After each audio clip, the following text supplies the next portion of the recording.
إياك نعبد وإياك نستعين اهدنا الصراط المستقيم صراط الذين أنعمت عليهم غير المغضوب عليهم ولا الضالين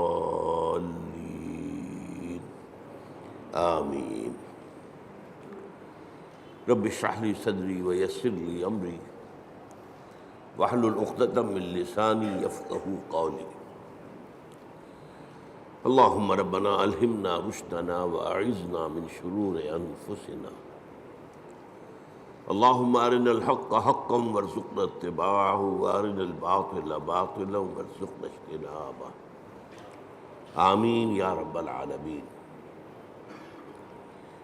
پچھلے جمعے میں ہم نے آیت بسم اللہ پر گفتگو کی تھی اور صرف اس تمہید کے ساتھ کہ یہ آیہ مبارکہ قرآن مجید کی سورتوں کے درمیان تو صرف ایک دفعہ آئی ہے، وہ سورہ نمل میں ہے۔ حضرت سلیمان نے جو خط لکھا تھا ملکہ سبا کو، اس کا آغاز اس سے ہوا تھا انہ من سلیمان وانہ بسم اللہ الرحمن الرحیم۔ باقی جو قرآن مجید کی 113 سورتوں کے شروع میں یا ان سے پہلے جو آیت درج ہے اس کے بارے میں اختلاف ہے کہ آیا یہ ان سورتوں کا حصہ ہے یا نہیں ہے۔ اکثر کی رائے یہ ہے کہ سورتوں کا حصہ نہیں ہے، بلکہ علامت کے طور پر کہ ایک سورت ختم ہو گئی دوسری شروع ہو رہی ہے،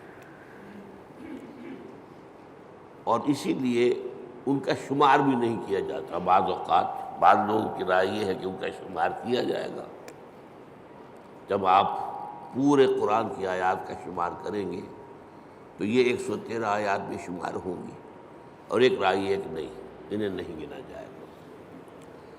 باقی اس میں اصل چیز اللہ کے 3 اسماء مبارکہ، اللہ، الرحمن، الرحیم، ان پر گفتگو ہو چکی ہے۔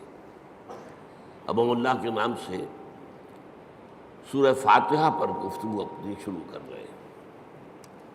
یہ بات سامنے آ چکی ہے کہ یہ 5ویں وحی ہے جو حضور پر ہوئی، اور پہلی مکمل صورت ہے جو آپ پر نازل ہوئی۔ اس سے پہلے متفرق آیات نازل ہوئی۔ سورہ علق کے شروع میں 5 آیتیں، سورہ قلم اس کے شروع میں 7 آیتیں، سورہ مزمل کے شروع میں 10 آیتیں، اور سورہ مدثر کے شروع میں 7 آیتیں، پھر یہ 7 آیتیں سورہ فاتحہ کی۔ اس سورہ مبارکہ کے بارے میں یہ سب کو معلوم ہے کہ یہ ہمارے نماز کا جزو لازم ہے، بلکہ نماز نام ہی اس کا ہے، گویا کہ اصل نماز یہی ہے۔ اس لیے کہ ایک حدیث میں جس میں، اور حدیث قدسی ہے، حضرت ابو ہریرہ رضی اللہ تعالیٰ عنہ راوی ہے، مسلم شریف کے اندر روایت موجود ہے، اللہ تعالیٰ نے خود اس سورہ مبارکہ کا تجزیہ کرتے ہوئے فرمایا ہے قسمت الصلاۃ بینی و بین عبدی نصفین، میں نے نماز کو اپنے اور اپنے بندے کے درمیان آدھا آدھا تقسیم کر لیا۔ اور پھر شرح کی حضور نے صلی اللہ علیہ وسلم کہ 3.5 آیتوں میں اللہ کی حمد و ثنا ہے اور اللہ کی بندگی کا اقرار ہے، یہ تو اللہ کا حصہ ہو گیا۔ باقی 3.5 آیتوں میں اللہ سے استدعا ہے، دعا ہے، یہ گویا بندے کا حصہ ہوا۔ تو اس حوالے سے یہ چیز تو بالکل طے ہے کہ یہ 7 آیتوں پر مشتمل ہے۔ البتہ جو لوگ آیت بسم اللہ کو بھی شمار کرتے ہیں پھر یا تو وہ 8 بن جائیں گی، لیکن ساتھ رکھنے کے لیے پھر وہ آخری 2 آیتوں کو ایک کرتے ہیں، صراط الذین انعمت علیہم غیر المغضوب علیہم ولا الضالین، اس کو ایک آیت مانتے ہیں۔ اس لیے آپ نے دیکھا ہوگا قرآن مجید میں وہاں پھر وہ آیت کا گول نشان نہیں ہے بلکہ وہ 5 کا حصہ لکھا ہوا ہے، یعنی گویا کہ یہاں کچھ اختلاف ہے۔ آج ہمیں اس کی پہلی آیت کے بارے میں بات کرنی ہے۔ الحمدللہ رب العالمین۔ سب سے پہلے ہمیں سمجھنا حمد کسے کہتے ہیں۔ حمد کا ترجمہ عام طور پر کیا جاتا تعریف، کل تعریف ہے اللہ کے لیے، یا تمام تعریف اللہ کے لیے، لیکن یہ ترجمہ اس اعتبار سے غلط ہے کہ تعریف کا لفظ بھی عربی کا ہے اور اس کے خاص معنی ہے۔ تعریف کے معنی ہوتا ہے کسی چیز کی پہچان کروانا، معرفت کروانا۔ ہم کسی سے کہتے ہیں آپ کی تعریف کیا ہے، کیا مطلب ہے؟ آپ اپنا نام بتائیے، یہ نام آپ کی پہچان ہے۔ آپ کی تعریف کیا ہے؟ اس کا مطلب یہ نہیں ہوتا کہ آپ اپنی حمد بیان کریں، اپنی ثنا بیان کریں، اپنے فضائل بیان کریں، اپنے اعلیٰ مقامات بیان کریں، بلکہ تعریف کا مطلب ہے پہچان کروانا، پہچان کرنا بھی نہیں۔ پہچان کرنے کے لیے تعارف کا لفظ آئے گا، تفاعل۔ جیسے تعلیم کے معنی کسی کو علم دینا اور تعلم کے معنی خود علم حاصل کرنا۔ تو تعریف اصل میں مناسب ترجمہ نہیں ہے، لیکن کیا کریں، اور اردو میں مستعمل یہی ہو گیا۔ دوسرا لفظ اس کے لیے جو بہت صحیح ہے وہ ثنا ہے۔ کل ثنا اللہ کے لیے۔ ثنا کے معنی کیا ہے؟ یہ تثنیہ آپ کہتے ہیں، 2۔ ثنا کے معنی لپیٹنے کے لیے۔ کسی میں جو ہم نے خوبی دیکھی وہی ہم نے اس کے سامنے بیان کی، گویا کہ اس کی خوبی کو اس کی طرف لوٹا رہے ہیں، یہ ثنا ہے۔ کل ثنا اللہ کے لیے ہے، تو جو بھی خوبیاں ہیں جس کی کہ اس اعتبار سے اس کی طرف اس کو لوٹایا جائے تو یہ ثنا ہو جائے۔ اب تیسری بات سمجھیے، تعریف اور ثنا بھی اس کا اصل مفہوم نہیں ہے۔ اس کا بنیادی مفہوم شکر ہے، کل شکر اللہ کے لیے۔ آپ دیکھیں گے کہ حضور سے بھی اور قرآن میں بھی جو مقام شکر کا آتا ہے وہاں پر لفظ حمد آتا ہے۔ آپ کو بھوک لگی ہوئی تھی، نہ قحط بھی تھی، کھانا کھایا، توانائی ایک جسم میں محسوس ہوئی، آپ نے کیا دعا پڑھی؟ الحمدللہ الذی اطعمنی وسقانی وجعلنی من المسلمین۔ اب یہ مقام شکر ہے۔ اسی طریقے سے آپ کو اگر اجابت ہو جائے صبح ٹھیک تو طبیعت جو ہے ہلکی ہو جاتی ہے، قبض ہو تو طبیعت بھاری رہتی ہے۔ لہذا اجابت سے فارغ ہو کر کیا دعا ہے؟ الحمدللہ الذی اذھب عنی الاذی وعافانی۔ اس اللہ کا شکر ہے جس نے مجھ سے اذیت بخش شے کو دور کر دیا، اذیت، اور مجھے عافیت بخشی۔ یہ آپ نے حکما کا قول سنا ہوگا کہ قبض جو ہے وہ 100 امراض کی بنیاد بن جاتا ہے۔ تو گویا کہ یہ جو فضلات ہیں ہمارے جسم سے ان کا نکل جانا، یہ ہمارے لیے ایک بڑی رحمت ہے، اس پر اللہ کا شکر ادا کیا جائے۔ تو جہاں کہیں بھی مقام آئے گا کہ شکر کا لفظ آئے، اب آپ کی آنکھ کھلی صبح، رات بھر کی کیفیت نیند کی جو تھی، آپ کا شعور آپ کے پاس نہیں تھا، اور ایک حدیث سے معلوم ہوتا ہے، قرآن مجید کی آیت سے بھی، کہ روح جو ہے وہ اللہ تعالیٰ نیند میں سلب کر لیتا ہے۔ جان رہتی ہے لیکن روح نکال لیتا ہے۔ اللہ یتوفی الانفس حین موتها، لیکن یہ کہ موت میں بھی نفس آتا ہے، والذی لم تمت فی منامها، اور جس کی موت کا وقت نہیں آتا اس کی نیند میں وہ اللہ تعالیٰ روح کو سلب کرتا ہے، پھر لوٹاتا ہے۔ تو اب اس کو گویا کہ حدیث میں کہا گیا کہ یوں سمجھیے کہ نصف موت تو ہو گئی نا، اور ہم کہیں گے کہ نیند جو ہے موت کی بہن ہے، اس کی دعا کیا سکھائی حضور نے؟ الحمدللہ الذی احیانی بعدما اماتنی والیہ النشور. اس اللہ کا شکر ہے جس نے مجھے از سر نو زندگی دی، اس کے بعد کہ مجھ پر موت طاری کر دی تھی. موت کی بہن تو مجھ پر طاری ہو گئی تھی، نیم مردہ تو میں ہو چکا تھا کہ میرا شعور جو ہے وہ نہیں تھا میرے ساتھ.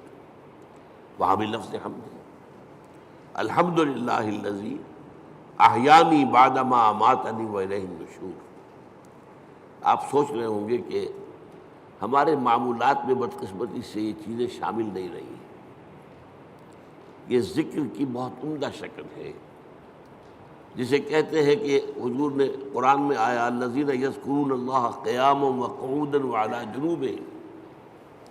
وہ لوگ جو اللہ کو یاد کرتے ہیں کھڑے ہوئے، بیٹھے ہوئے، لیٹے ہوئے، ہر حال میں. تو کیا مطلب کوئی اور کام نہیں کرتے؟ نہیں، کام کے ساتھ دعا ہے. آپ کی آنکھ کھلی، الحمدللہ الذی احیانی بعدما اماتنی والیہ النشور. کھانا کھایا، الحمدللہ الذی اطعمنی وسقانی وجعلنی من المسلمین. اجابت ہوئی، الحمدللہ الذی اذھب عنی الاذی وعافانی. یہ جو مصنون دعائیں ہیں، ان سے جیسے کہ ہم کہتے ہیں کہ ایک تیر سے دو شکار، دو نسبتیں قائم ہوتی ہیں. ایک اللہ سے نسبت قائم ہو گئی، ہم نے اس کا حمد کی، ہم نے اس کا شکر ادا کیا، تعلق قائم ہوا. ایک رسول کے ساتھ نسبت ہو گئی کہ مصنون دعا ہے. ہم اس شکر کے ادا کرنے میں اپنے الفاظ نہیں استعمال کر رہے، بلکہ وہ کر رہے ہیں کہ جو نبی اکرم صلی اللہ علیہ وسلم کرتے ہیں. تو دونوں نسبتیں اللہ کا ذکر، اس میں وقت تو کوئی نہیں لگا. بہرحال شکر جو ہے در حقیقت وہ اس حمد کا نیوکلیس ہے. البتہ شکر، اور عام معنی میں اب لفظ استعمال کر رہا ہوں میں تعریف، اس میں جو ایک باریک سا فرق ہے وہ کیا ہے؟ شکر کیا جاتا ہے اس چیز پر جس کا آپ کو فائدہ ہوا ہو، جس سے آپ کو کچھ حاصل ہوا ہو، جس سے آپ کی کوئی ضرورت پوری ہوئی ہو، جس سے آپ کی کوئی تکلیف رفع ہوئی ہو، جس سے آپ کی کوئی حاجت پوری ہوئی ہو. شکر اس پر ہو. اور تعریف کوئی حسن ہے، کمال ہے، خوبی ہے، چاہے آپ کو تو کوئی فائدہ نہیں ہوا. پھول کیا خوبصورت پھول ہے، تعریف کی ہے آپ نے، لیکن یہ کہ آپ کو اس سے کوئی مادی فائدہ تو نہیں ہوا. ہر شے، جس شے میں بھی کوئی جمال ہے، کوئی کمال ہے، اس کی تعریف کی جائے، خواہ آپ کو اس سے کوئی فائدہ نہ پہنچا ہو. یہ تعریف ہے. البتہ یہ جو باریک سا فرق میں نے بیان کیا ہے، اس کو بھی نوٹ کر لیجئے کہ یہ بھی ہمارے شعور کے محدود ہونے کی وجہ سے ہے، ورنہ اس سے بھی ہمیں فائدہ ہوتا ہے. ایک خوبصورت پھول دیکھ کر اس کی خوبصورتی، اس کی خوشبو، اس سے آپ کی روح کو ایک باریدگی حاصل ہوتی ہے. اسی لیے میں نے لفظ استعمال کیا، مادی فائدہ نہیں ہوتا، آپ کی روح کو ایک باریدگی، آپ کی طبیعت میں ایک انشراح، آپ کی طبیعت میں ایک کیفیت پیدا ہوتی ہے. ہائی اسکول کے زمانے میں جو ہمارا کورس تھا انگلش پوئٹری کا، تو پہلی نظم تھی ڈیفوڈلز. بہت سے حضرات نے پڑھی ہوگی. وہ نظم کیا تھی کہ شاعر ایک روز سیر پر نکلا ہوا ہے، ایک پہاڑی کو عبور کر کے وہ جب اس کی چوٹی پر پہنچتا ہے تو اب دوسری طرف نگاہ گئی، وادی ہے، اور وادی بھری ہوئی ہے ڈیفوڈل کے پودوں سے اور اس کے پھولوں سے، اور پھول لہرا رہے ہیں ہوا کے اندر، ناچ رہے ہیں ہوا میں. یہ منظر جو ہے، اب اس سے اسے کوئی فائدہ تو نہیں پہنچا، کوئی مادی فائدہ نہیں پہنچا، لیکن شاعر اصل میں کہتے ہی اسے جس کا شعور زیادہ زندہ ہو. شاعر کہاں سے بنا ہے؟ شعور سے. شاعر زیادہ حساس ہوتا ہے. وہی چیز جو آپ نے بھی دیکھی، شاعر نے بھی دیکھی، اس نے اس کا ایک زیادہ گہرا اثر دیا. تو وہ شاعر کہتا ہے، ورڈز ورتھ نام کا شاعر ہے یہ، I gazed and gazed, but little thought what wealth this scene to me has brought. میں دیکھتا رہا دیکھتا رہا دیکھتا رہا، لیکن مجھے یہ خیال نہیں آیا کہ یہ سین، یہ نظارہ جو میں نے دیکھا ہے، اس سے مجھے کیا دولت ملی ہے۔ اب اس کے بعد اسے احساس ہوا فراف من کاؤچ لائی، کیونکہ اکثر اب ہوتا ہے کہ میں جب اپنے کاؤچ پر، اپنے بستر پر لیٹا ہوتا ہوں، ان ویکنٹ اور ان پینسو موڈ، کسی فکر میں ہوں یا خالی ذہن ہوں، they flash upon that inward eye which is the bliss of solitude, وہ ڈیفوڈل کا نظارہ جو ہے میری اندرونی آنکھ کے سامنے آ جاتا ہے۔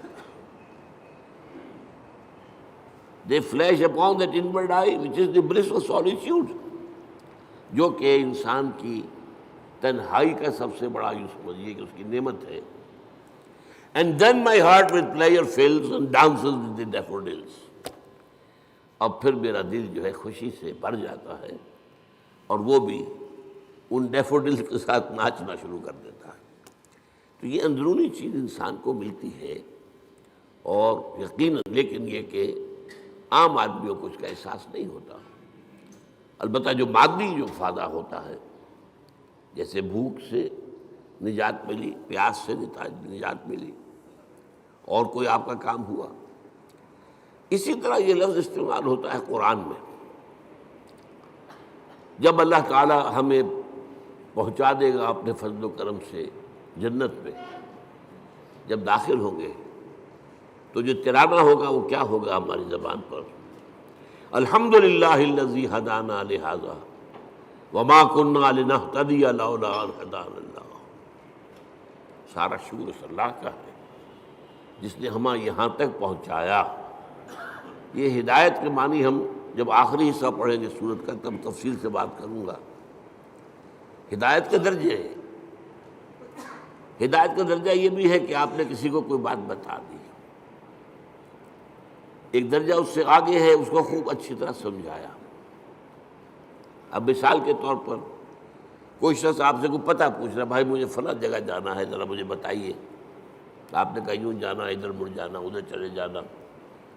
امریکہ میں جو ہے وہ گنتی کرتے ہیں لائٹس کے ساتھ، ٹریفک لائٹس، 4 ٹریفک لائٹس کے بعد بائیں کو مڑ جانا، اس کے بعد پھر تیسری کے اوپر دائیں کو مڑ جانا۔ یہ بتا دیا آپ نے، یہ بھی ہدایت ہی ہے نا۔ ایک درجہ یہ ہے کہ آپ نے کہا بھائی لاؤ میں تمہیں پہنچا آتا ہوں، آپ نے اس کی انگلی پکڑی یا اپنی گاڑی میں بٹھایا اور اس کی منزل پر پہنچا دیا۔ یہ منزل تک پہنچا دینا یہ ہدایت کا آخری مرحلہ ہے۔ اللہ نے ہدایت کا ابتدائی مرحلہ تو ہمیں کیا، ہمارے اپنے اندر ہدایت موجود ہے، نیکی اور بدی کی پہچان موجود ہے۔ الہمہا فجورہا و تقواہا، ہماری روح کے اندر اللہ کی معرفت بھی ہے اور محبت بھی ہے، موجود ہے۔ پردے پڑ گئے ذہول کے، غفلت کے، ہماری ساری توجہ جو ہے دنیا میں، ہم گم ہو کر رہ گئے، ورنہ ہمارے اندر ہے سب کچھ۔ قرآن کہتا ہے فطرت اللہ التی فطر الناس علیہا، یہ انسان کو جو بنایا اللہ نے یہ فطرت اللہ پر بنایا، فطرت اللہ التی فطر الناس علیہا ہے۔ ہمارے اندر معرفت بھی ہے، محبت بھی ہے، محبت بھی خابیدہ ہے، اور معرفت کے اوپر بھی ذہول کے پردے پڑے ہوئے۔ اسی لیے قرآن اپنے آپ کو کیا کہتا ہے؟ تذکرہ، کلا انہا تذکرہ، یاد دہانی ہے۔ فذکر بالقرآن من یخاف وعید، آپ تذکیر کیے، یاد دہانی کرائیے۔ یہ تعلیم نہیں ہے، تعلیم تو اس چیز کی ہوتی ہے جو پہلے انسان کو معلوم نہ ہو۔ تذکیر وہ ہے جو آپ کو یاد تھی، معلوم تھی، بھول گئے آپ، لیکن آپ کے علم میں تھی، بھول گئے۔ تذکیر، یاد دہانی، بھئی فلاں وقت ہوا تھا نا معاملہ، تمہیں یاد نہیں رہا، یہ آپ تذکیر کر رہے ہیں۔ کوئی ادھر ادھر کی بات کر کے آپ بتائیں گے یاد آ جا، ہاں مجھے یاد آ گیا، یہ تذکیر۔ تو قرآن تذکیر کے لیے آیا ہے، تذکرہ ہے، ذکرہ بھی کہا گیا۔ وَلَقَدْ يَسَّرْنَا الْقُرْآنَ لِلذِّكْرِ فَهَلْ مِن مُدَّكِرٍ، اس یاد دہانی کے، ورنہ تمہارے اندر موجود ہے۔ اللہ کی معرفت ہے، اللہ کی محبت ہے، نیکی اور بدی کا شعور ہے، یہ دے کر دنیا میں بھیجا ہے تمہیں۔ اور اس کے بعد یہ ہے کہ اس سے اگلی ہدایت اللہ نے اپنی کتابیں نازل کر دی، اللہ نے اپنے نبی بھیج دیے، اپنے رسول بھیج دیے۔ پھر اس سے اگلی ہدایت کیا ہے؟ تم ارادہ کرو خیر کا، اللہ توفیق دے گا اور انگلی پکڑ کر تمہیں پہنچائے گا۔ یہ ہے ہدایت کی وہ آخری منزل کہ جب وہ داخلہ ہوگا تو اہل جنت کی زبان پر یہ حمد کا ترانہ ہوگا، الحمدللہ الذی ہدانا لہذا وما کنا لنہتدی لولا ہدانا اللہ۔ اس میں یہ ہے کہ وہاں پہنچا دینا، لیکن اس دعا کو آپ یاد کر لیجئے، کبھی کوئی نئی بات آپ کے علم میں آ گئی تب بھی آیت پڑھیے، یہ اللہ نے مجھے علم دیا ہے، ہم اس قابل نہیں تھے کہ علم خود حاصل کر لیتے۔ وہ اس آیت کا ترجمہ کیا ہے؟ کل حمد کل شکر اس اللہ کا ہے جس نے ہمیں یہاں پہنچایا جنت تک۔ ہم پہنچنے والے نہیں تھے، ہم اپنے بل پر، اپنی سمجھ سے، اپنی کوشش سے پہنچنے والے نہیں تھے۔ وما کنا لنہتدی لولا ان ہدانا اللہ۔ اسی طرح آپ کو کسی مجلس میں کوئی آپ کو محسوس ہو کہ آپ کے دل کو کوئی روشنی ملی ہے، کوئی آپ کو ہدایت کا کوئی نقطہ ہاتھ آیا ہے، کوئی ہدایت کی طرف آپ کی کوئی توجہ ہوئی ہے، یہ دعا مانگیے، الحمدللہ الذی ہدانا لہذا وما کنا لنہتدی لولا ان ہدانا اللہ۔ چاہے وہ کسی کے ذریعے سے آیا ہو، لیکن الٹیمیٹ سورس تو اللہ ہے نا۔ خود اس کو کس نے بتایا تھا؟ اللہ نے بتایا تھا۔ ہمیں جس نے سکھایا ہے اسے کس نے سکھایا تھا؟ اللہ نے سکھایا تھا۔ اسی طرح الحمدللہ الذی صدقنا وعدہ واورثنا الارض نتبوأ من الجنۃ حیث نشاء۔ ایک جگہ یہ ترانہ آیا ہے، جنت والے ترانہ جو ہے کل حمد کل شکر اس اللہ کا ہے جس نے ہم سے اپنا وعدہ سچا کر دکھایا۔ اس نے ہم سے کہا تھا کہ تم میرے راستے میں چلو گے میں تمہیں جنت دوں گا، آج ہمیں اللہ نے وہاں پہنچا دیا۔ صدقنا وعدہ، اس نے اپنا وعدہ ہمارے ساتھ سچ کر دکھایا اور ہمیں بنا دیا وارث، اس جنت کی زمین کا وارث بنا دیا۔ ہم جہاں چاہے ڈیرا لگائیں، کھلی چھوٹ ہے ہمیں۔ الحمدللہ الذی صدقنا واورثنا الارض، زمین کا ہمیں وارث بنا دیا۔ اس سے بعض حضرات چاہیے کہ جنت کی ابتدائی منزل اسی زمین پر ہوگی، زمین کا وارث بنا دیا گیا۔ واورثنا الارض، بعض نے کہا نہیں، ارض سے مراد ارض جنت ہے، جنت کی زمین کا ہمیں وارث بنایا۔ لیکن میری ذاتی رائے بھی یہی ہے، اصل میں حساب کتاب یہی ہوگا، میدان حشر اسی زمین میں ہوگا، اس لیے کہ قصہ زمین برسر زمین، آپ نے نیکی یہی کمائی ہے، بدی بھی یہی کمائی ہے، اس کی سزا بھی یہی ہوگی اور اس کی جزا بھی شروع یہاں ہوگی، لیکن شروع ہوگی، جزا کے مرحلے ہیں، پھر اس کے بعد جنت، آسمانی جنتوں کی طرف عروج ہوگا۔ لیکن وہ جو میں نے کئی دفعہ آپ کو بتایا ہے، قرآن مجید میں ایک نزل کا لفظ آتا ہے، نزل، اور ایک عربی میں ضیافت کا لفظ، ان دونوں میں فرق کیا ہے؟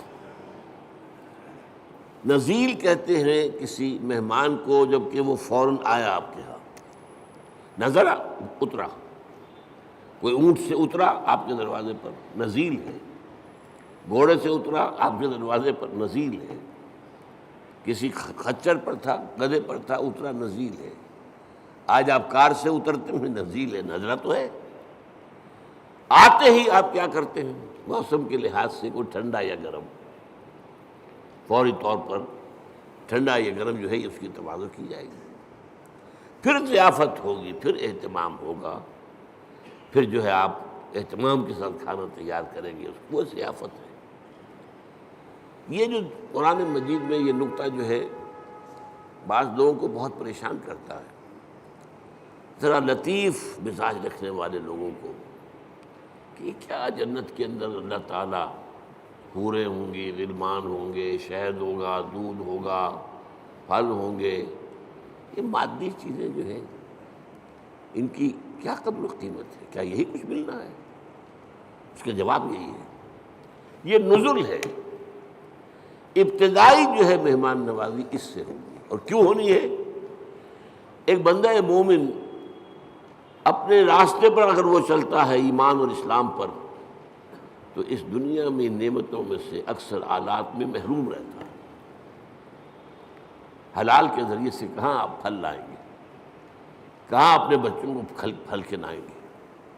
آپ کو تنگی ترشی کے ساتھ جو ہے آپ نے اپنے نفس کے اوپر بھی قابو رکھا ہے، آپ نے کوئی جنسی جو ہے بے راہ روی اختیار نہیں کی ہے۔ یہ جن خواہشات کو جو اللہ نے ہمارے اندر رکھی ہوئی ہیں ان کو کنٹرول کیا، روکا ہے۔ نہى النفس عن الهوى، خواہشات سے اپنے نفس کو روکے رکھا۔ تو میں کہتا ہوں اس کا منطقی جگہ یہی ہونی چاہیے کہ ان خواہشات کی بھرپور تسکین کا سامان کر دیا جائے جن سے تم نے ہمارے راستے پر چلنے کی وجہ سے اپنے آپ کو محروم رکھا۔ لیکن یہ نزل ہوگا، آخری جنت کے جو نعمتیں ہیں جو اور آگے درجے کھلیں گے، پھر چڑھنا ہوگا، صعود ہوگا۔ اس صعود کے بارے میں تو فرمایا ما لا عین رأت ولا اذن سمعت وما خطر علی قلب بشر۔ وہ جو اوپر کی جنتیں ہیں ان کی نعمتوں کے بارے میں حضور کے الفاظ ہیں، وہ تو وہ ہیں جو نہ کسی آنکھ نے دیکھی، نہ کسی کان نے سنی، نہ کسی کے دل میں ان کا احساس اور ادراک وارد ہوا۔ وہ یہاں بیٹھ کر تو ہم اندازہ کر ہی نہیں سکتے۔ یہ تو ہم اندازہ کر سکتے ہیں نا کہ وہاں انگور ہیں، وہاں کھجوریں ہیں، وہاں جو بھی ہیں پھل ہیں، رمان ہیں، انار ہیں، وہاں دودھ ہے، وہاں شہد ہے، وہاں ہر چیز موجود ہے، یہ تو ٹھیک ہے۔ اگرچہ ان کے ذائقے جو ہوں گے وہ یہاں کے ذائقے کے مقابلے میں، چنانچہ 30 سے جو رکوع ہے سورہ بقرہ اس میں کہا گیا اتوبہ متشابہہ، وہ ملتی جلتی چیزیں ہوں گی۔ یہ بھی انار ہے، یہ انار، لیکن جنت کا وہ انار کچھ اور ہی ہوگا، یا اس کا ذائقہ آپ کے اس وقت تصور نہیں کر سکتے۔ اس انگور کا ذائقہ کچھ اور ہی ہوگا۔ آپ شہد جو ہے دنیا کا کتنا کھا لیں گے، تھوڑا سا لے کر دل بھر جائے گا، وہ شہد ایسا نہیں ہوگا۔ جیسے وہاں کی آگ ایسی نہیں کہ ایک دفعہ جلا دے تو بس جل گیا جسم، نہیں، پھر کھال دے دی جائے گی، پھر جو ہے دوبارہ اس کے اندر حس پیدا کر دی جائے گی۔ اس لیے کہ حس جو ہے وہ سینسٹیونیس جو ہے وہ تو اسی میں، کھال میں ہے۔ کھال جلنے کے بعد آپ کا گوشت جل رہا ہوگا تو آپ پتہ بھی نہیں چلے گا کیا ہو رہا ہے، اس لیے کہ اس میں سینسیشن ہے ہی نہیں۔ تو بہرحال جنت کی نعمتوں کو میں آپ سے عرض کر رہا تھا کہ یہ یہیں پر میدان حشر ہے۔ اب میرا گمان ہے، اب یہ باتیں جو ہیں وہ یقین کے درجے میں نہیں ہیں، نہ ان کو اس بانی میں آپ لیجئے۔ میرا گمان یہ ہے کہ جہنم اس زمین کے پیٹ میں موجود ہے۔ آپ کو معلوم ہے جو وہاں کی گرمی ہے، جب آتش فشاں پھٹتا ہے تو کیا نکلتا ہے؟ لاوا۔ وہ چٹانیں جو ہیں پگھلی ہوئی، وہ لاوا، وہ سارا تو پیٹ میں ہے۔ اب کیا ہوگا سوچئے، ایک گیند ہے، فٹ بال ہے، اس کے پیٹ میں کچھ ہے۔ جب آپ اس گیند کو کھینچیں گے ادھر سے ادھر سے، چپٹی ہوگی تو درمیان کی چیز باہر آ جائے گی کہ نہیں؟ وَإِذَا الْأَرْضُ مُدَّتْ وَأَلْقَتْ مَا فِيهَا وَتَخَلَّتْ۔ وہ دن قیامت کا کیا جب زمین کو کھینچا جائے گا۔ وَإِذَا الْأَرْضُ مُدَّتْ إِذَا السَّمَاءُ انشَقَّتْ وَأَذِنَتْ لِرَبِّهَا وَحُقَّتْ وَإِذَا الْأَرْضُ مُدَّتْ وَأَلْقَتْ مَا فِيهَا وَتَخَلَّتْ وَأَذِنَتْ لِرَبِّهَا وَحُقَّتْ۔ اب وہ کھینچیں گے آپ تو اس کے اندر سے درمیان چیز باہر نکل آئے گی۔ یہ ہوگی جہنم۔ اس جہنم کا معاملہ اسی زمین میں سے نکلے۔ پھر وہی لفظ کہہ رہا ہوں، قصہ زمین برسر زمین۔ لیکن یہ کہ جنت جو وہ ہوگی زمین کی، وہ صرف پہلی منزل ہے اس کی۔ وہ آپ کہہ لیجئے کہ وہ در حقیقت استقبالیہ ہے جو وہاں پر ہو رہا ہے، اور وہاں پر نزل دیا جا رہا ہے۔ یہ ساری چیزیں جو گنوائی گئی ہیں قرآن میں، یہ نزل کے درجے میں، پھر اونچے درجے ہوں گے، پھر اونچے درجے ہوں گے۔ تو بہرحال یہ میری بات کہاں سے چلی تھی؟ الحمدللہ الذی صدقنا وعدہ واورثنا الارض نتبوأ من الجنۃ حیث نشاء۔ کل شکر اس اللہ کا ہے جس نے ہم سے اپنا وعدہ پورا کیا اور ہمیں زمین کا وارث بنا دیا۔ یہ زمین جیسا کہ میں نے کہا اکثر کے نزدیک تو جنت ہے، جنت کی زمین جس کا وارث ہم بنے گے، لیکن بعض کا خیال، میری رائے بھی یہی ہے، وہ یہی زمین ہے، اس لیے کہ آپ کو معلوم ہے سورہ فجر میں کیا فرمایا؟ وَجَاءَ رَبُّكَ وَالْمَلَكُ صَفًّا صَفًّا۔ جاء ربک، آ جائے گا تمہارا رب۔ اللہ تو نزول فرمائے گا، میدان حشر میں آئے گا، یہی مقدمہ ہوگا، یہی عدالت لگے گی۔ جاء ربک والملک صفا صفا، تمہارا رب بھی آ جائے گا اور پھر فرشتے ہوں گے صفیں باندھے ہوئے، قطار اندر قطار، یہ نزول ہوگا۔ وَيَحْمِلُ عَرْشَ رَبِّكَ فَوْقَهُمْ يَوْمَئِذٍ ثَمَانِيَةٌ۔ وہ جب اللہ تعالیٰ اپنے اس عرش سے اتر کے اس زمین تک آئے گا، اب وہ کیا کیفیت ہوگی، آپ اس کے لیے کچھ نقشہ ذہن میں، کوئی مادی کوئی وجود اللہ کا نہ سمجھیے، لیکن کوئی کیفیت ہے جس کا نام، جس کو ان الفاظ سے تعبیر کیا گیا ہے۔ اب الفاظ ہے تو کسی درجے میں مناسبت ہوگی، وہ حقیقت تو اس وقت کھلے گی، جیسا کہ میں نے کہا جنت کی نعمت ہوگی، حقیقت اس وقت کھلے گی۔ ما لا عین رأت ولا اذن سمعت وما خطر علی قلب بشر۔ اور قرآن میں جو آتا ہے لہم ما یشاؤون فیہا ولدینا مزید، اہل جنت کے لیے وہ تو سب کچھ ہوگا ہی جو وہ چاہیں گے، ہمارے پاس اور بھی بہت کچھ ہے جس کا تصور ہی نہیں ہوگا۔ میں نے اس کا ایک واقعہ یاد آ گیا مجھے، اب کئی دفعہ بیان کیا میں نے۔ میرے ایک دوست ہیں ڈاکٹر یقین صاحب جو باہر امراض چشم ہیں، انہوں نے مجھے سنایا، وہ جا رہے تھے لندن، اب ان کے بچے جو ہے کوئی کہہ رہا تھا میرے لیے یہ لائیے، میرے لیے یہ لائیے، میرے لیے یہ لائیے۔ ایک چھوٹی سی بچی تھی، انہوں نے کہا ابا میرے لیے پینسل لے کے آئیے۔ اب وہ لندن سے پینسل منگوا رہی ہے، اس کا ذہن اس سے آگے ہے ہی نہیں۔ وہ لڑتی ہوئی اپنے بڑے بہن بھائیوں سے، وہ اس کو چھینتی ہوگی، مجھے دو میں کچھ لکھوں یا لکیریں کھینچوں کہیں، اور وہ بڑے بہن بھائی اس کو چھینتے ہوں گے اس سے، تو اس کے لیے تو بہت بڑی نعمت تھی پینسل، تو ابا میرے لیے پینسل لے کے آئیے۔ تو ہم کہاں تک تصور کریں گے؟ ہمارا ذہن بہت چھوٹا ہے۔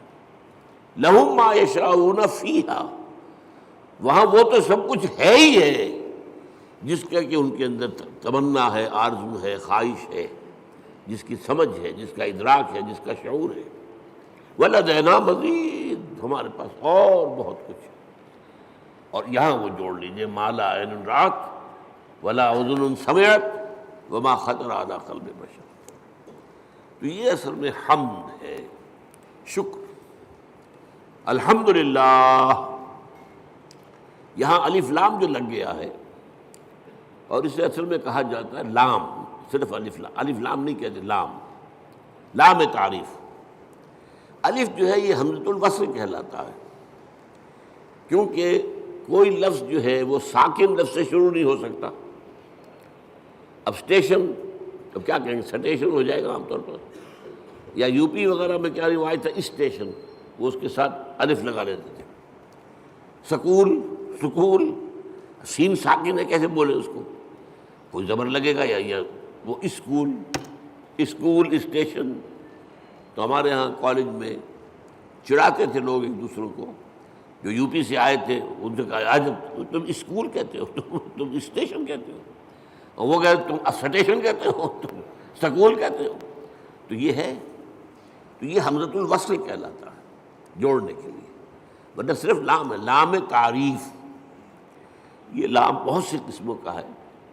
ایک تو کسی شے کو نکرہ سے معرفہ بنا دینا، العلم، علم، علم نکرہ ہے، وہی علم، العلم معین علم، خاص علم، یا مکمل علم، یا حقیقی علم، ال سے وہ نکرہ سے معرفہ بن گیا۔ ایک ال کا معنی یہ لام جو ہے حصر ہوتا ہے، الانسان کل کے کل انسان۔ الانسان کا مطلب یہ ہوا یا تو وہ جو معرفہ بنایا تو یا تو ہوگا کوئی معین انسان اور یا کل انسان۔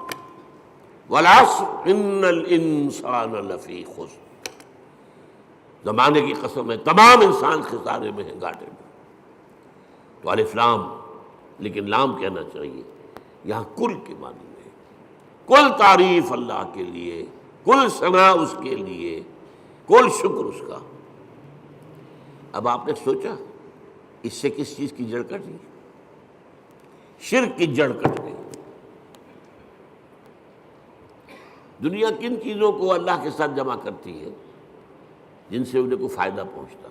سورج دیوتا ہاتھ جوڑ کے کھڑے ہوئے، انہیں پتہ ہے اسی کی تمازت سے ہماری فصلیں پکتی ہیں، ہمیں معلوم ہے اسی سے ہوائیں چلتی ہیں، وہ ہوائیں بارش لے کے آتی ہیں۔ گویا کہ اس حیات عرضی، اس زمین پہ جو حیات ہے وہ کل کی کل صورت کی ممنون احسان ہے، لہذا ہاتھ جوڑ دیا، سجدہ کر دیا، سجدہ۔ لیکن اگر معلوم ہو کہ سورج میں کچھ نہیں ہے، جو کچھ اس میں ہے وہ اللہ کا پیدا کردہ، تو الحمدللہ، کل شکر اللہ کا ہے۔ یہ الحمدللہ جو ہے یہ در حقیقت جڑ کاٹ دینے والا ہے شرک۔ کسی اور میں کوئی خوبی دیکھی، پھول خوبصورت ہے، آپ کہیں گے، عام آدمی کہے گا بڑا خوبصورت پھول ہے، بندہ مومن کیا کہے سبحان اللہ، اسے تو اللہ یاد آیا، اس پھول میں تو کچھ نہیں ہے، تو اللہ کی طرف سے اس کو عطا کردہ ہے۔ آپ کو تصویر دیکھتے مصور کی، اگر وہ بہت اچھی بنی، کس کی تعریف کرتے؟ مصور کی کہ تصویر کی؟ تعریف تو مصور کی ہے، جس نے کہ تصویر کیسی ہے بنائی ہے۔ تو در حقیقت الحمدللہ، اور یہ جان دیجئے یہی شکر جو ہے یہی عبادت کی شکل اختیار کرتا ہے۔ کیوں؟ اس لیے کہ ایک اصول ہے فطرت انسانی کے اندر مضمر ہے، هل جزاء الاحسان الا الاحسان، یہ سورہ رحمان کی آیت ہے، بھلائی کا بدلہ بھلا ہی ہوگا نا۔ کسی نے آپ کے ساتھ کوئی خیر کیا ہے، اچھا کام کیا ہے، آپ کے دل میں ہوگا میں بھی اس کی کوئی خدمت کروں۔ اگر انسانیت آپ میں ہے تو اس شکر کا بدلہ، جیسے کہ ہمیں معلوم ہے کہ حضور ہدیہ قبول کرتے تھے لیکن ہدیہ دیتے بھی تھے، چنانچہ جو بھی کوئی آپ کے ساتھ بھلائی کرے آپ اس کے ساتھ بھلائی کریں۔ والدین کی بھلائی وہ اتنی ہے کہ ہم کتنی ہی خدمت کر لیں ان کا حق ادا نہیں ہوگا، اور سوائے اس کے کوئی چارہ کار نہیں کہ اللہ ہی سے دعا کریں، اے اللہ ورحمہما کما ربیانی صغیرا، پروردگار جس طرح میرے والدین نے مجھے پالا پوسا جبکہ میں چھوٹا سا تھا، تو ان پر رحم فرما، میں ان کا حق ادا نہیں کر سکتا۔ بس البتہ یہ کہ انسان مقدور بر تو کرتا ہے، سلیم الفطرت انسان ہو، فطرت کج نہ ہو گئی ہو، پرورٹڈ نہ ہو، تو والدین کی خدمت، بوڑھے والدین کو۔ آپ کو معلوم ہے صرف دو چیزیں ہیں جن کے بارے میں کہا گیا ان کو دیکھنا بھی عبادت ہے۔ محبت اور تعظیم کی نگاہ سے کعبے کو دیکھنا عبادت ہے، چاہے آپ طواف نہیں کر رہے، چاہے آپ کوئی نماز نہیں پڑھ رہے، کعبے کے سامنے بیٹھ کر محبت اور تعظیم کے ساتھ اس کو دیکھنا عبادت ہے۔ بوڑھے والدین کو دیکھنا محبت کے ساتھ عبادت یہ حضور نے فرمایا۔ تو آپ جو ہے اپنی امکانی حد تک تو اس کا آپ جو ہے بدلہ اتارتے ہیں۔ انہوں نے پالا پوسا جبکہ میں چھوٹا سا تھا، میری ضروریات پوری کی، اب یہ بوڑھے ہیں، یہ محتاج ہیں، اب ان کی ضرورتیں میں پوری کروں گا۔ اگرچہ جیسا کہ میں نے کہا کہ حق ادا نہیں ہو سکتا، لیکن اب آپ سورج کا کیا حق ادا کریں گے؟ کچھ بھی نہیں کر سکتے۔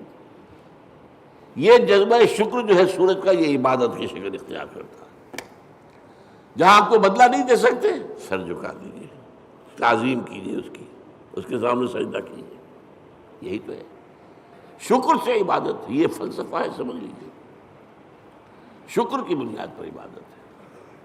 اسی لیے تو جس کو کہا حضور نے، اور میں نے ابھی حدیث آپ کو سنائی تھی، حدیث قدسی، الصلاۃ، جو اصل دعا ہے اس کی پہلی آیت ہی ہے الحمدللہ رب العالمین۔ قرآن کی پہلی آیت، پہلا لفظ کیا ہے قرآن کا؟ اگر آیت بسم اللہ اس میں شمار نہ کی جائے، جیسا کہ میں نے کہا کہ غالب رائے یہی ہے کہ وہ اس کا حصہ نہیں ہے، تو پہلا لفظ قرآن کا کیا؟ الحمد۔ اور آپ کو معلوم ہے یہ لفظ کتنا پیارا ہے اللہ کو۔ حضور کے نام سارے کے سارے اسی مادے سے ہیں۔ محمد حمد سے ہے، احمد حمد سے ہے، محمود حامد حمد سے ہے۔ اور اس امت کا نام پتہ ہے کیا ہے؟ حمادون، اللہ کی بہت حمد کرنے والے۔ حماد یہ مبالغے کا صیغہ ہو گیا، اللہ کی بہت حمد کرنے والے۔ اور ایک خاص بات یاد آئی ہے، حضور کی ایک حدیث ہے بڑی عجیب۔ قیامت کے دن وہ میدان حشر، جس کا میں نے نقشہ آپ کے سامنے بھی کھینچا ہے، ایک تو یہ کہ وہاں حضور کو ملے گا کیا مقام؟ مقاماً محمودا، وہی لفظ حمد۔ اور سب سے بڑی بات یہ، حضور نے فرمایا لواء الحمد بیدی، حمد کا جھنڈا میرے ہاتھ میں ہوگا۔ اور اس دن میں اللہ کی وہ حمد کروں گا جو آج نہیں کر سکتا۔ اس نقطے کو سمجھنا ہوگا، غور کرنا ہوگا۔ ہر شے کی حمد اس کے ادراک اور شعور کے مطابق نہیں ہوگی۔ کسی نے آپ کے ہاتھ پر ہیرا رکھا، آپ نے سمجھا شیشے کا ٹکڑا ہے، تو کیا شکر کریں گے آپ؟ اگر معلوم ہو یہ ہیرا ہے تو شکر جو ہے اس کے متناسب شکر آپ کے قلب میں پیدا ہوگا۔ معرفت جو اس وقت ہوگی وہ آج نہیں ہے، پردے اٹھ چکے ہوں گے۔ آج چاہے اب بھی حضور کی معرفت ظاہر بات ہے کہ تمام انسانوں میں، مخلوقات میں سے بڑھ کر ہے، لیکن یہ کہ وہاں جب بے پردہ ہوگا معاملہ، تو فرمایا کہ وہ جو حمد میں اس میں بیان کروں گا وہ آج نہیں کر سکتا۔ تو یہ الحمدللہ، اللہ پر ہم گفتگو کر چکے ہیں۔ کل حمد کل شکر اللہ کے لیے، لہذا تعریف اسی کے لیے ہوگی، ثنا اسی کی ہوگی، شکر اسی کا ہوگا، عبادت اسی کی ہوگی۔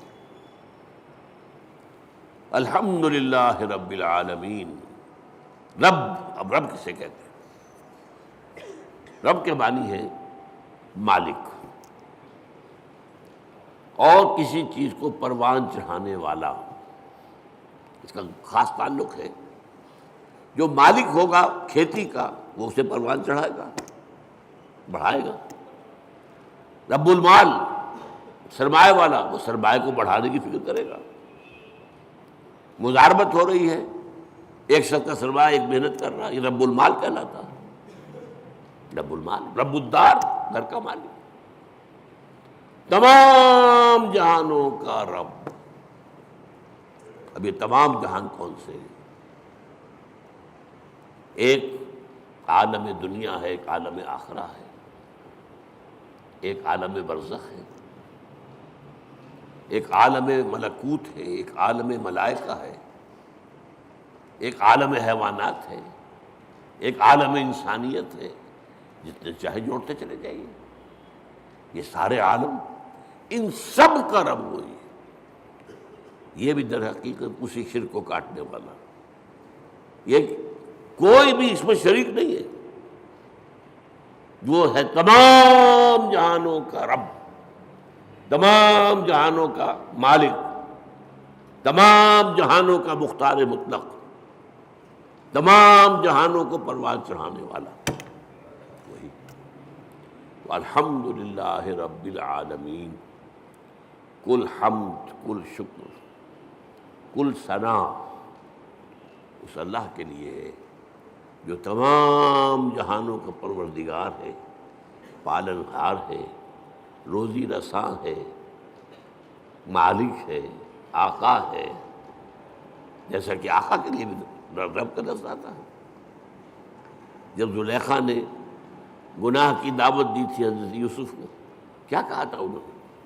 انہ ربی احسن مثوایا، یہ تمہارا شوہر جو ہے عزیز مصر وہ میرا آقا ہے، ظاہر بات ہے خریدا تھا اس نے، اور اس نے مجھے بہترین طریقے پر رکھا ہے، میرے ساتھ اس نے سلوک کیا ہے، اب میں اس کے ساتھ خیانت کروں تو مجھے کس چیز کی دعوت دے رہی ہے؟ تو رب۔ تو اسی طریقے سے حضرت یوسف کے پاس جب ایلچی پہنچا تھا جیل میں، تو کہا گیا جہاں اپنے رب کے پاس، میں نہیں جاؤں گا اس کے پاس جب تک کہ وہ معاملہ طے نہ ہو جائے جو مجھے بدنام کیا گیا تھا اور بدنام کر کے جیل میں پہنچایا گیا تھا۔ واقعی میں داغدار تھا یا نہیں؟ ارجع الی ربک، لوٹ جاؤ اپنے رب، بادشاہ کو رب کہا گیا۔ تو رب جو ہے مالک کسی شے کا، رب البیت رب المال، تو تمام جہانوں کا مالک اور آقا، تمام جہانوں کا پروردگار و پالنہار اللہ ہے۔ بس آج اسی ایک آیت پر گفتگو ہوئی ہے، اگلی آیت تو ہم پڑھ چکے ہیں الرحمن الرحیم، تو اس سے اگلی آیت تیسری جو ہے اس پر انشاءاللہ اگلے جمعے میں، میری طبیعت تو خیر اچھی نہیں چل رہی ہے، میں وعدہ کیے ہوئے ہوں ایک جگہ پر مجھے جمعہ پڑھانا ہے، حویلی لکھا، وہاں ہمارے ایک ساتھی نے مسجد بنائی ہے، تعمیر کی ہے، وہ چاہتے ہیں کہ وہاں جمعہ پہلا میں پڑھاؤں، میں نے وعدہ کر لیا تھا، تو اگر جیسا اس وقت ہوں ایسا بھی ہوا تو انشاءاللہ جاؤں گا، تو پھر شاید اگلے جمعے میں آپ سے یہاں ملاقات نہ ہو، تو اس سے اگلے جمعے میں اب مالک یوم الدین پر گفتگو ہوگی۔ اقول قولی ھذا واستغفر اللہ لی ولکم ولسائر المسلمین والمسلمات۔